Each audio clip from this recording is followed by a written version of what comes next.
Good morning to everybody. I want to thank Sadie and the whole family for sponsoring this short Vale Ilu Nishmat Dr. Mickey. It's his 11th Yortzat. Really a true doctor, not only like a technician, a person who really was Raphael, Guf Raphael Nefafshot, person who healed both body and soul. We, as I said many times, the family, owe a life, my father-in-law's life, to Dr. Mickey, who as a young doctor diagnosed him correctly and really saved his heart. So it's always a special, not only a pleasure, but mamash like an honor and hakarat tova. In this specific case, to say Dvar Torah Leilu Mishnato, that his neshama should have an aliyah began Eden. In Parsha, in the halachot of tzizit, the Ramah, at the end of Halachot Tzizit, which speaks about the reward and the special merits, how important it is to wear a tzizit. So the Ramah brings a minhag that there are those people who, what they do is when they see the tzizit or when they hold on to the tzizit, they also kiss it. And he says that that minhag is based on chibuv mitzvah, on loving and cherishing mitzvah. We performed this mitzvah, or we performed this minhag rather, of kissing a tzitzit during the time of Kriyat Shema when we recite the Parsha of tzitzit. So we hold on to the tzitzit, and what we do is we kiss it. The Gra didn't do it, but that's what the Ramah brings. There were many people who were against this, but I think that it's become already wide practice. This is how the Jewish people basically accepted this halacha, this minhag. And basically, wherever one goes, one sees that at the time of Kriyat Shema, there is this minhag that the Ramah brings to kiss the tzizit to show our attachment and our love for the mitzvot. What's fascinating is that in Hilchot Mezuzah, in the opening of Hilchot Mezuzah, in the second seif, the Shulchan Aruch says that we place the mezuzah at the opening of the door within one tefach of the opening. And there the Ramah again brings a minhag that those people who what they do is when they go out from the house and when they go into the house, they place their hand onto the mezuzah. And what they do is they recite Hashem Mishmot Tzati Imata Bolam, Hashem protect my going out and coming in from now and forever.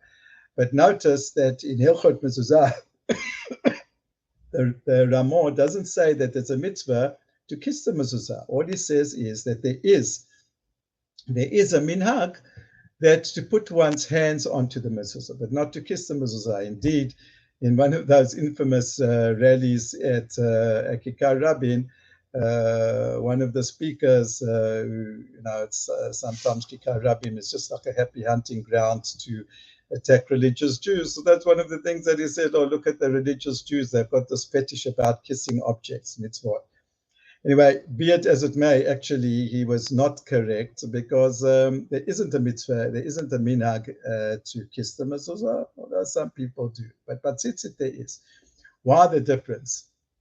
It could be based on this. The midrash that Rashi quotes at the beginning of the the beginning of the Parsha is that Korach, in his efforts to belittle and to attack Moshe Rabbeinu and the leadership of Moshe Rabbeinu and Aaron, what he did was he gathered a whole lot of people and he dressed them up all in blue. They had blue robes. And what he did was he said to Moshe Rabbeinu, tell me, these people who dressed up entirely in blue, the tzitzit that if they wear now tzitzit, do they have to also put on the strings of the tzitzit a thread of blue? As we all know, the tzitzit are comprised of both white threads, and it says one has to put a tfil techelet. The different shittot how much it is. But let's say, according to one opinion, one thread of blue. So he said these people who are all dressed up in blue, so their tzitzit, would they have to put a thread of blue? So he says yes, they would.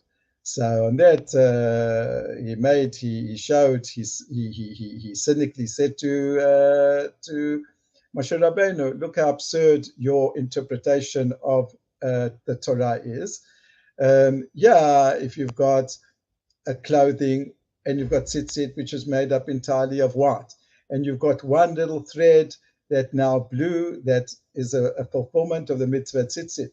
So does that make sense now that you've got people who they've got an entire garment of blue, and now what they have to do is they have to add on also a string of blue for their tzitzit?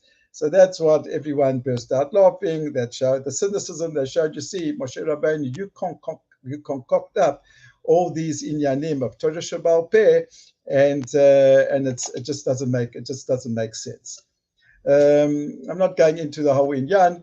Everyone who wants to see, you can see in one of Rav Soloveitchik's drashot that he speaks about the whole inyan of common sense in halacha. But that was one of the texts that.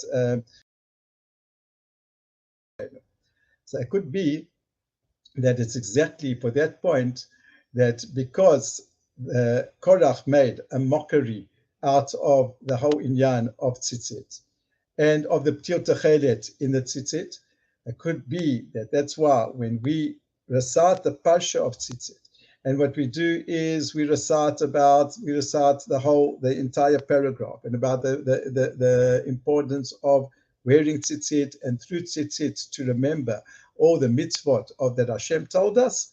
So that's also when we show that the attachment to mitzvot is not only an intellectual attachment and understanding of the mitzvot, but also to cherish and to love the mitzvah. And unlike the approach of Korach, which looked at everything in a cold way, did it make sense, didn't it make sense? So we attach ourselves to the mitzvah, badai, through learning, through the intellect. But even when we don't always understand exactly how things work out, we still are attached to the mitzvah, and that's what we do is we actually kiss the mitzvah. We kiss the tzitzit, and to show our attachment to it. And as I said before, it's very interesting that by mezuzah, we don't do that, even though, according to the Midrash, one part of the Midrash, we see that he also attacked the mezuzah in the same way. I always like to quote in this vein. It's my favorite Simchat Torah drasha.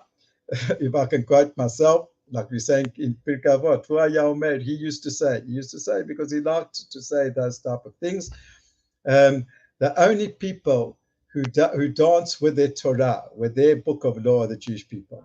The Christians don't dance with the New Testament, their New Testament. They might listen to what the New Testament says, they might learn it, but they don't dance with it. The Muslims don't dance with the Quran. The Buddhists don't dance with things, what the Buddha said or with what Confucius says. There's only one people. What they do is they dance with the Torah. They dance the Torah because of our attachment, our great simcha, our great cleaving. Us and the Torah and the mitzvot, HaKadosh Baruch Hu, we all are cleaved, we one to the other. Right? It's not only an inyan of keeping the mitzvot, but being in love and being attached to the mitzvot. That's part of our Avat Hashem. Shabbat Shalom to everyone.